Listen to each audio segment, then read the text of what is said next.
ಶಿವರಾತ್ರಿ ಎಂದರೆ ಉಪವಾಸ, ಶಿವರಾತ್ರಿ ಎಂದರೆ ಜಾಗರಣೆ, ಶಿವರಾತ್ರಿ ಎಂದರೆ ಭಕ್ತಿ, ಶ್ರದ್ಧೆ, ಅಂತರ್ಮುಖತೆ. ಆದರೆ ತಿಳಿಯದೆ ಮಾಡಿದ ಪೂಜೆಯೂ ಪರಮೇಶ್ವರನಿಗೆ ಸೇರುತ್ತದೆಯಾ?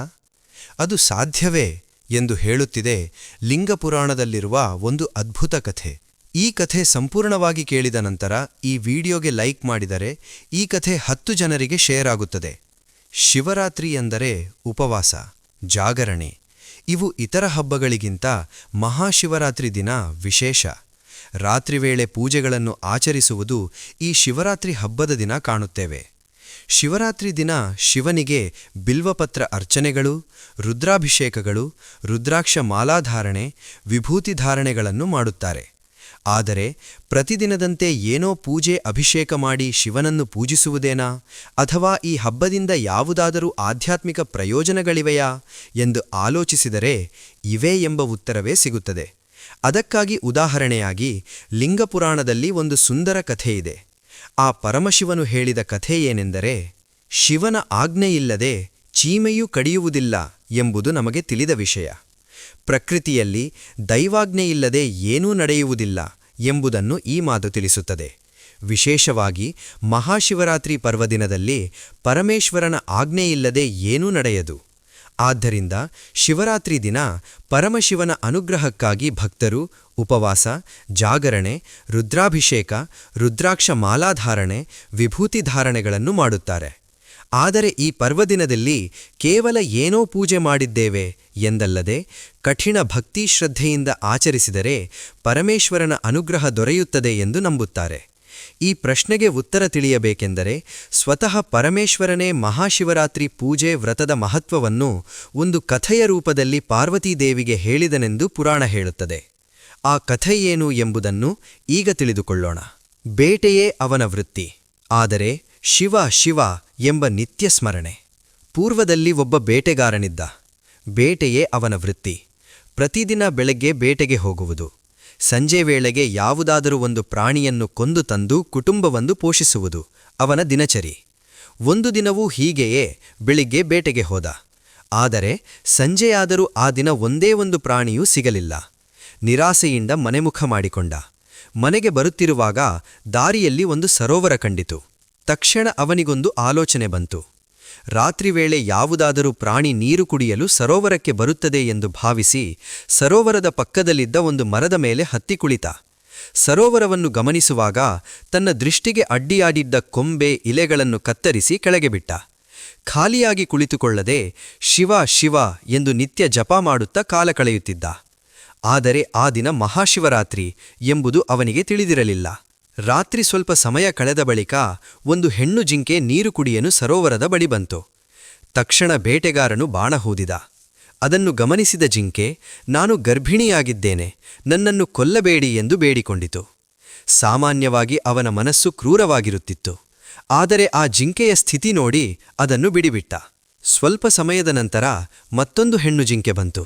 ಅದನ್ನು ಹೊಡೆಯಲು ಯತ್ನಿಸುವಷ್ಟರಲ್ಲಿ ಅದು ಮಾನವ ಭಾಷೆಯಲ್ಲಿ, ನಾನು ನನ್ನ ಗಂಡನ್ನು ಹುಡುಕುತ್ತಾ ವಿರಹದಿಂದ ದುರ್ಬಲೆಯಾಗಿದ್ದೇನೆ, ನನ್ನ ದೇಹದ ಮಾಂಸ ನಿಮ್ಮ ಕುಟುಂಬದ ಹಸಿವನ್ನು ತೀರಿಸಲಾರದು ಎಂದು ಬೇಡಿಕೊಂಡಿತು. ಸ್ವಲ್ಪ ಸಮಯ ಕಾಯಿರಿ, ಬೇರೆ ಪ್ರಾಣಿ ಬರದಿದ್ದರೆ ನಾನು ಹಿಂದರಿಗುತ್ತೇನೆ, ಆಗ ಕೊಲ್ಲಿರಿ ಎಂದಿತು. ಅದನ್ನು ಬಿಡಿಬಿಟ್ಟ. ಮತ್ತೆ ಸ್ವಲ್ಪ ಹೊತ್ತಿಗೆ ಮತ್ತೊಂದು ಗಂಡು ಜಿಂಕೆ ಬಂತು. ಅದನ್ನು ಹೊಡೆಯಲು ಯತ್ನಿಸಿದಾಗ ಅದು 2 ಹೆಣ್ಣು ಜಿಂಕೆಗಳು ಈ ಕಡೆ ಬಂದಿವೆಯಾ ಎಂದು ಕೇಳಿತು.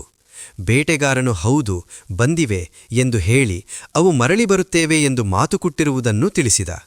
ಆಗ ಗಂಡು ಜಿಂಕೆ ಅವುಗಳನ್ನೊಮ್ಮೆ ನೋಡಿ ಬರುತ್ತೇನೆ ಎಂದು ಹೇಳಿ ಹೋಯಿತು. ಈ ವೇಳೆಗೆ ಬೆಳಗಿನ ಜಾವ ಸಮೀಪಿಸಿತು. ಇನ್ನೂ ಸ್ವಲ್ಪ ಹೊತ್ತಿಗೆ ಮತ್ತೊಂದು ಜಿಂಕೆ ತನ್ನ ಮರಿಯೊಂದಿಗೆ ಬಂತು.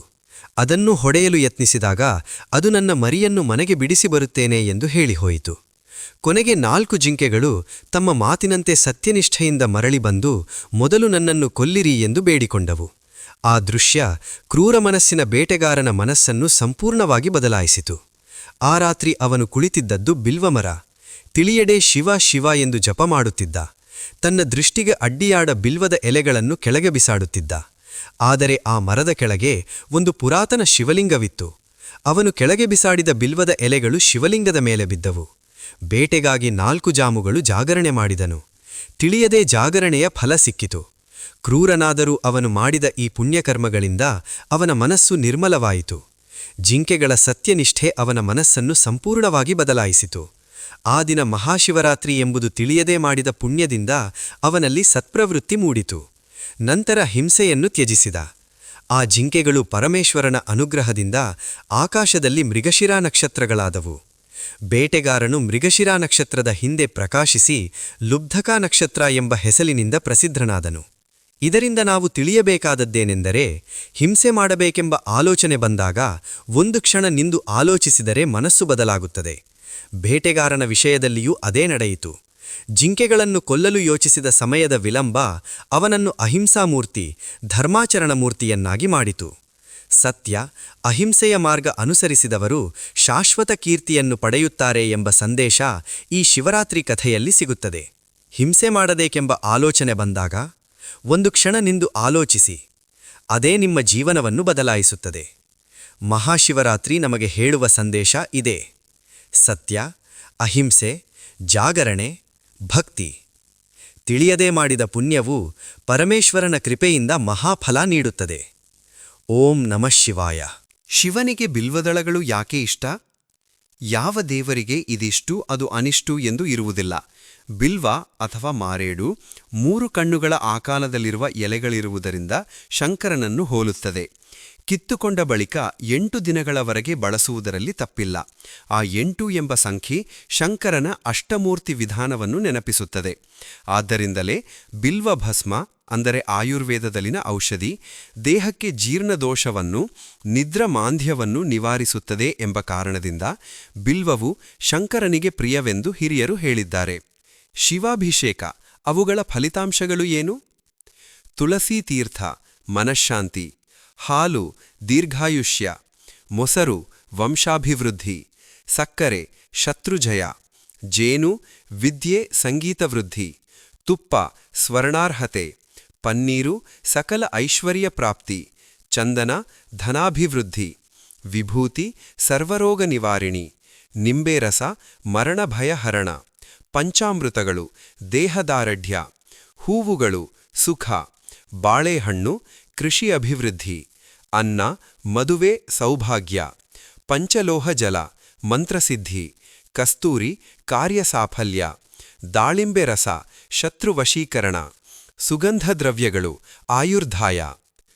ಮಾನವನು ತನ್ನ ಆಸೆಗಳನ್ನು ನೆರವೇರಿಸಿಕೊಳ್ಳಲು ಭಗವಂತನನ್ನು ನವವಿಧ ಭಕ್ತಿಯಿಂದ ಆರಾಧಿಸುತ್ತಾನೆ.